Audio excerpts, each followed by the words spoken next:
Good. Well, I just want to maybe we can bring up some reports. First of all, let's look up at that breeding herd report. So Dan, you see, your breeding herd is going to be growing pretty fast, Right. going from 517 this year to like over 700 within 5 years. Right. I don't know if that's what you want, but there's a couple things. Like right now, if we go to purchases, now you're purchasing 20 mature cows a year. So if you didn't do that, Yeah. yeah, so down to 588, Yeah. still growing. And then if you go and look at your retaining for replacements, right now you have it at 40%. If you drop it to 35, let's see what that does. So, that takes it to 540. Still climbing a little bit. So let's go down to like 30. Okay, so that's 517 to Right. 593. So probably like 31%, something like that. If Right. you're wanting to keep it steady state, you don't need to purchase 20 cows a year, and you could keep retained heifer percentage at about 31%, and then you'd stay solid state. So look at the cattle enterprise efficiency. If we look at the enterprise efficiency here, we see the cattle herd, a big difference between your cow calf enterprise versus those retained Right. stalker enterprises, right? So for the cow calf, you're making $50.70 in year one per grazing unit month, per unit of grass. Right. Whereas in the retained heifer stalkers, you're losing $5.52 per grazing unit month. Right. So it's a negative. And then the steer stalker making $5.10 per Right. grazing unit month. But you can see, if we go to the break-even report, you can see why you're not making money in that heifer stalker enterprise, because the break-even price at sale would be $2.27, and right now you're anticipating a sale price at $2.20, right? Right. So unless that sale price is higher at $2.27, you're not even going to break even. Right. Or alternatively, I think you put in a sales weight for those heifers at 800 pounds. At the current price of 220, they'd have to weigh 823 Right. just to break even. So we can see why that's kind of a loser. Go down to current year profit and loss. So right now the ranch is expected to turn a profit of 363, 224. But I think it's obvious we can make things a lot better for cattle grazing if you open that. So that's 10,351 grazing unit months that you're using this year. But some of that, a significant part of that, is used by those stalkers. So you see here, those retained in year one, those retained heifer stalkers that are losing money for every unit of grass consumed, they're using up almost 1,000 grazing unit months, and the Right. steers are over 1,400. The total amount is 2,400 or so grazing unit months that you're kind of wasting. So if you simply switch that over and use that for your cow calf, you could expand your cow calf operation, Right. and use that. If you go to the cow calf, $50.70.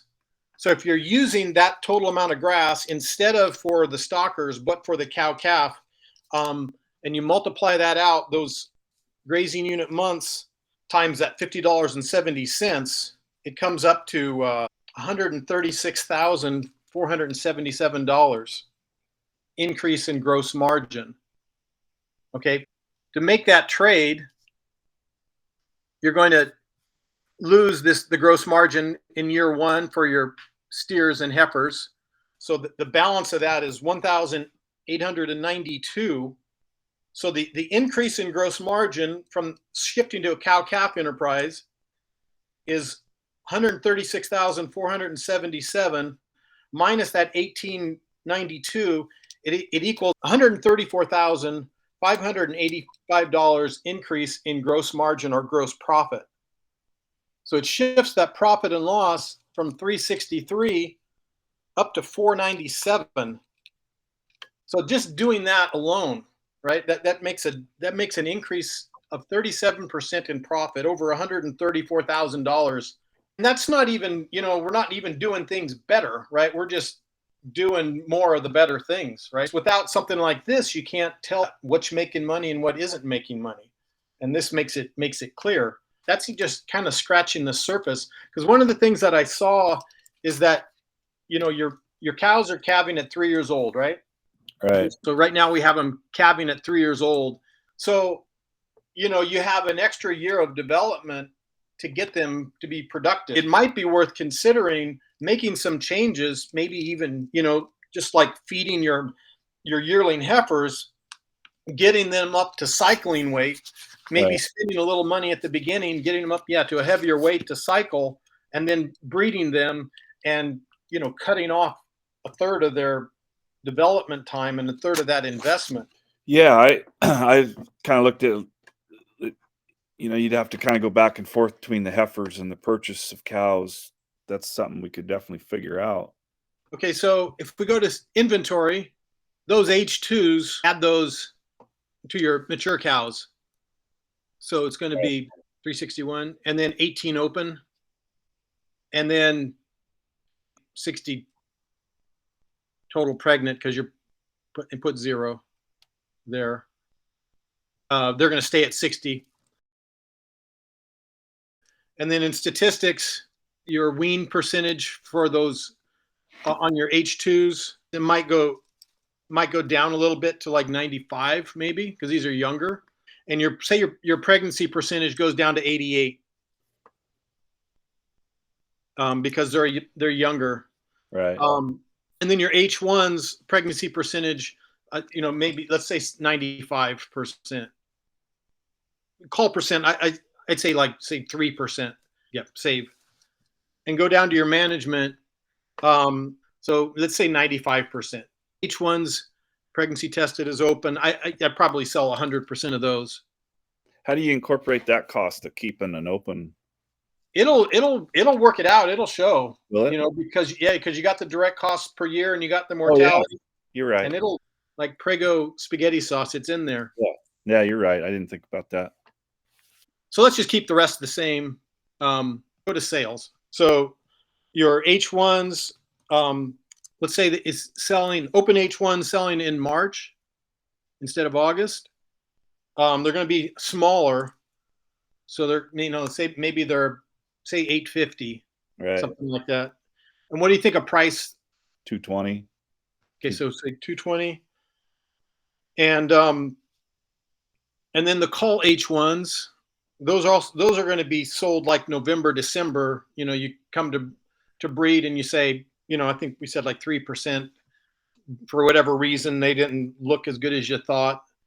So let's say November, and they're going to be lighter too. So they're going to be, say 800 pounds. And again, probably, 220 or 225 or something. Mm-hmm. So in your direct cost for H1s, right now it's at 300. But see, those H1s are going to be different. They're only going to be around for, like 6 months from the time of weaning until getting bred.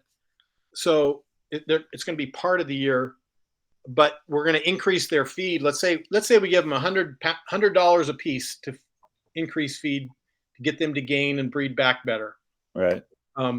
But maybe their direct cost is more like those HOs. So let's say 290. And then grazing, H1s is going to say be 875. Go ahead and save that. And then go to inventory appraisal for your H1s. They're going to be maybe a little cheaper, because let's put them at 1,400, just like the HOs. Go up to grazing enterprises. Now change it from 2 years old to 3 years old. Yeah, changed it. I mean, from 3 to 2. Go ahead and close this stuff off, and let's look at enterprise efficiency. So I had just written it down. It was $50.70. It went up to $58.60. So it's about a $7 per grazing unit month. we're using over 10,000 grazing units. So you multiply that 10,931 by $7 a piece. That's an additional $70,000 of profit. If what we say is true, which was somewhat lower pregnancy percentage in some of those groups, lower wean percentage, but still you're $70,000 ahead based on just that change, changing them from 3-year-olds to 2-year-olds. That's in addition to that $136,000 from before. This is $200,000 change in profit, not off a huge operation. I mean, got 500 breeding animals. That includes bulls and replacement heifers, but so probably 430 cows, something like that. It's pretty awesome to be able to see that. Yeah, this would be a great tool to compare your different plans for sure.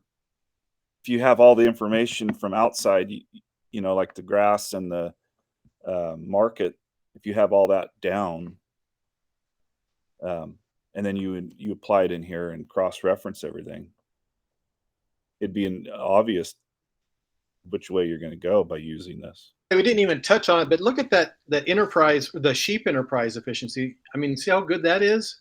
Right. I mean, that's like triple the cows.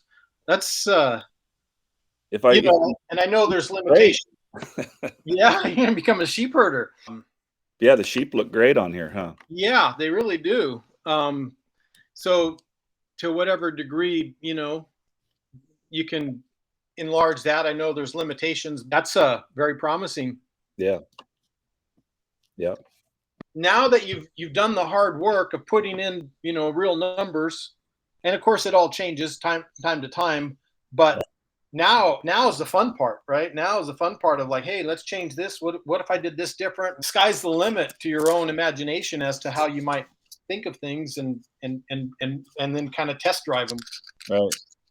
Well, like what we just did, I have played with that because the heifer thing is a problem. My biggest problem is I don't have anywhere to put them. There's definitely something that tells me we got to do something a little different.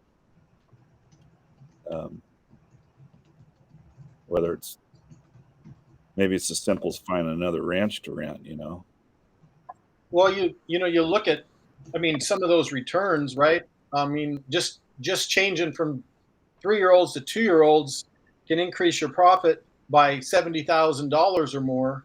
Right. You could rent a ranch, a place to keep those replacement heifers. And maybe I should be putting them here in the winter and feeding them a little bit to grow them. Yeah. Maybe changing the way I do it here right at my house and saving this to feed. Yeah. A little right. bit. And then look at, maybe expanding your sheep thing a little bit more. Oh, I definitely want to do that. Yeah. Yeah, the sheep are a great deal. Yeah.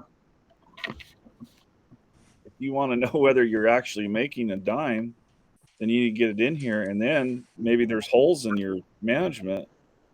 That's where you're going to figure it out, is right here, where it's really hard to do that when you're just standing out in the field trying to figure things out. If you've got everything in this and it's cross-referencing and telling you, your heifers are losing a huge amount of money. This makes changing your management, which is hard to do, a whole lot easier because it's right in front of you. I mean, guys can stand around and talk to each other and say, well, I've always done it like this, and this, my granddad did it, and that kind of thing. Or you can just look at it and go, well, this is telling you that you're going to go broke, man. You got to change this. Yeah, and it's neat to see, like you were saying, a couple of years ago, it paid to keep back those heifers, and you made money. But the whole situation changes, right? Right. These prices change. The important thing is, well, what do I do now, right? What do I do now? Looking ahead, and how do I make a plan to go forward? Exactly. Because I mean, this thing fluctuates so much. I mean, in 2 or 3 years, the margins could be way lower.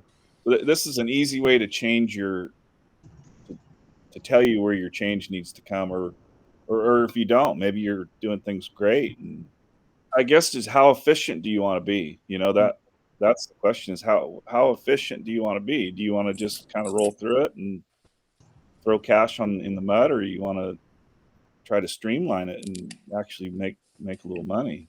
Does this influence your thinking actually running an operation day to day?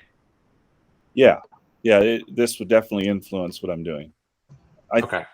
I think the hard nut to crack is some of these old guys, you know, they're not willing to sometimes think outside the box. So, but this is actually in the box. You can't really argue with it. But the hard part is what you've done is getting, spending a little time to get some, uh, competent, decent numbers in there. Yeah, and it doesn't take that long. I mean, it took me I don't know. I don't think it was a couple hours, but I mean, maybe it was an hour or two. If you want to know what you're doing and you want to know how you can be more efficient, this is the route to go. Everybody's got their program, and I mean, most people don't really know what they're doing with it. Tell you that from experience. Most people have no idea what they're making except for what they're putting in the bank and what's left there in the end of the year.